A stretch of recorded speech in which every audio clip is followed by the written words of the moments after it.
हम पूजा घेते आसमानी में तारा चमक रही कोहबर में सामा चमक रही आसमान में तारा चमक रही कोहबर में सामा चमक रही सामक सारी संझ से भरी है चकमक धोती गमक रही सामक सारी संझ से भरी चकमक धोती गमक रही आसमान में तारा चमक रही कोहबर में सामा चमक रही आसमान में तारा चमक रही कोहबर में सामा चमक रही सामा के ब्लाउज सेंट से भरी है चकवा के गंजा गमक रही है सामा के ब्लाउज सेंट से भरी है चकवा के गंजी गमक रही आसमान में तारा चमक रही कोहबर में सामा चमक रही अब फेर फाड़ी करे जा जो चलो चलो हम भाग चलो चलो खेत तक आते रात भाग ले आए तो हमरा घर वाला खोजत थी कहां कनिया आवे छूनू ना ये छू ना ये कनिया ये बारा वाली बोल जा चमगी के कौन कौन गांव के नहीं रहे से लियो ना पकड़ू ना कहां वाली सातपुर नगर हाय सातपुर वाली के भाई सात नगर वाली के भाई नहीं छोड़े थे तो लियो आ रे नहीं या अपने सब फेरू ना सुतरा लोते कर बच्चा काम नहीं चाहिए किधर कर सामचा को का गाना उठा लियो ना हां साम उठियो ना सामा किने को छे आहा बोल बोले एनी देवे यहां पर हाथ दे बेटा रे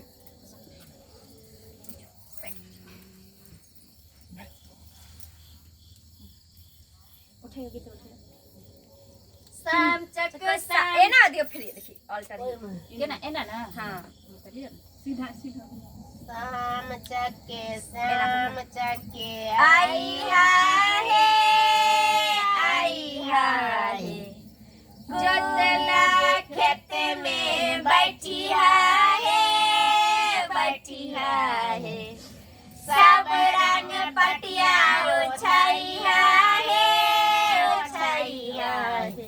ओए पटिया पर क्या जानी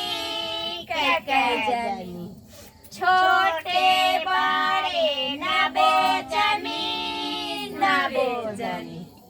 हमरा भैया के सोने छुरी ओए छुरी से कतरा पान हमरा भैया के ठोर दुनु लाल चोला बरुआ के ठोर दुनु कारी धा दियो हट ना फुट जातो तोरा से एकटा में दियो ना चकला एकटा चकला हनी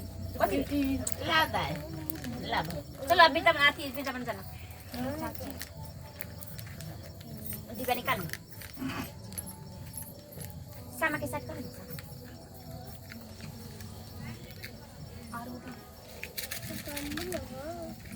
नीचा में ये उधर ए पर जैसे नीचा दियो ना चुकला का है ये उधर पहले बेटा बन जरबै ना पहले बेटा बन जरबै छै बेटा बन ले आई लगलै कोई नहीं मोजाबै है हमारो से साबे भैया मधुबन से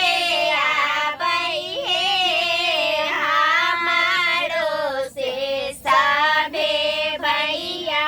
मधुबन से आबै है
धरुआ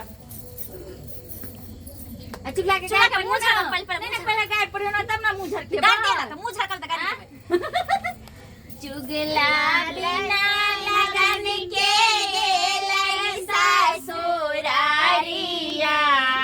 पागल पागल दाढ़िया ना चुगला लगन बिता के लैसा सोरारिया पागल पागल दाढ़ी में ना चुगला गेलाई भानस घर सारे ललकन कन्या ठेल दिल कन हार चुगला गेलन भानस घर कन्या ठेल दिल कन हार चुगला दांत खिसरने पारल छै बस भारी में पाकल पाकल दाढ़ी में ना चुगला गेल झरा फिरे नहीं चुगला गेल मसवारी में साथ ठेल चुगला गेल चुगला गेल पोखर दी सार ललकन लोटा छीन चुगला दांत खिसरने पारल छै बस बारी में पाकल पाकल दाढ़ी में ना चुगला गेलै को भाग करिया ठेल देते चुगला दांत खिसरने पारल छै बस बारी में पाकल पाकल दाढ़ी में जते संजरे तते हमरा भैया के अर्दा बढ़े जते संजरे तते हमरा भाई के अर्दा बढ़े जते संजरे तते सब भैया के अर्दा जते संजरे तते हमरा साई के अर्दा बढ़े जते संजरे तते हमर सब भाई के पूरा खानदान के हमरा अर्दा बढ़े हमरा बाप के अर्दा बढ़े हमरा माई के अर्दा बढ़े हमर अर्दा बढ़े ओए के अर्दा बढ़े हमर संजरे तते मैंने पूजा के गुजर के अर्दा बढ़े हां पूजा के रानी जी के दियो ना रानी जी अपन जते संजरे तते हमरा भैया के अर्दा बढ़े जते संजरे तते हमरा भैया के ना बहुत जरूरी छी चल चल आप कथि करबे अब कथि कर जाय अब ससुराल बाबू के अब की कहबे यहाँ से पहले अब मिंटू करूंगा अब चलबे फेर है कि अब तक खेल ले लिए चले जाए घर चले जाए चलू समोसा हां उठो का सामा खेल का अब हो गेलै हां अब जाय छी गमनी गते तब ना सामा था उठा ना गाना गायो ने एकटा एत जेबे तब ना चलू बटगमनी गाबै छी चलू एगो बटका आगू आगू बोलू आगू जा से ना हो चाचा खाने के हां माथा पे ना अथी भाभी एकटा बटका नहीं गयो रास्ता तक चल बोल तक चल बाबू आना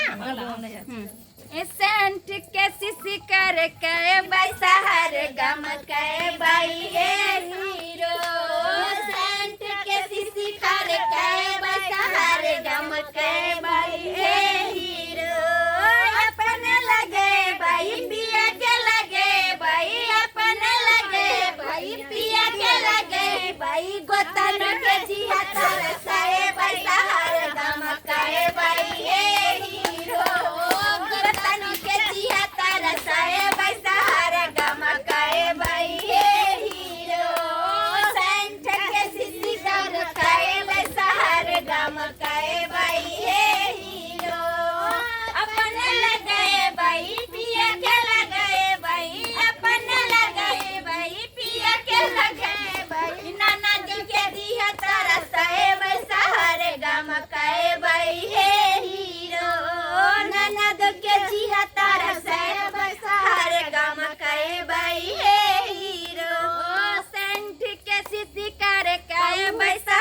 गम के बाई हीरो अपन लगे बाई पिया के लगे बाई अपन लगे बाई पिया के लगे बाई सासू माँ के जिहा तरसाए बाई सहर गम के बाई हीरो सासू माँ के जिहा तरसाए बाई सहर गम के बाई हीरो हो गेले अब हां आरो गाय भाई नहीं आप चले जाओ आप काल गाय ठीक छै तऽ देख लेलिए अहाँ सब ये हमर सबके सामा वाला वीडियो छलै केहन लागल अहाँ सबके वीडियो कमेंट में जरूर लिखब जानबे करै छै कि सामा चकेवा जे छै जे अपन सबके पारंपरिक वीडियो चला रहल छै वीडियो कहै छै जे खेलै छै लोग अपन मिथिलांचल के प्रसिद्ध मतलब सामा चकेवा छै तो वही सब हम सब चाहे छी कि सामा चकेवा जेना पहले खेले छलखिन तेना अभियो लोग खेले जाए और हम सब त खास करके त खेलबे करे छी अहाँ सब के कहब कि सामा चकेवा अहाँ सब खेलाउ और किया खेले छी ये सामा चकेवा ज्यादा भाई के लिए जेना हम सब बेटी छियै तहना सामा चकेवा बेटी छथिन हाँ तो वो साल में मतलब एक बार ससुर आबै छथिन तो उनका स्वागत करे के लिए उनका मान प्यार दिए के लिए हम सब सामा चकेवा खेले छी जब नैहर आओ अगर छठ पर्व में तो सामा खेले का जा हाँ तो जब नैहर में आबै छथिन साल में एक बार तो हम सब उनका मान प्यार आदर के लिए हम सब सामा चकेवा खेले छिए चले जाए चल ओए राजा करेक्ट आगे हमरा कथि कहा गेल सके सामा चकेवा के वीडियो केहन लागल त कमेंट में जरूर एटा लिखब सामा चकेवा अपन मिथिलांचल के पारंपरिक छै जे बहुत पहले से मतलब लोग खेलै छलखिन और अभियो खेले जाइ छै जेना हम सब बेटी छिए जेना बेटी सासुर से नैहर आबै छै त कते मानदान होइ छै कते लोग प्रेम करै छै बेटी से तहिना सामे एगो बेटिए छथिन तो वो जब सासुर से नैहर आबै छथिन तो उनका मान प्यार के लिए आदर के लिए हम सब सामा चकेवा खेले छिए और अहाँ सब के कहै छी कि अहाँ सब सामा चकेवा जरूर खेलाउ चले चलू घरे आप चलू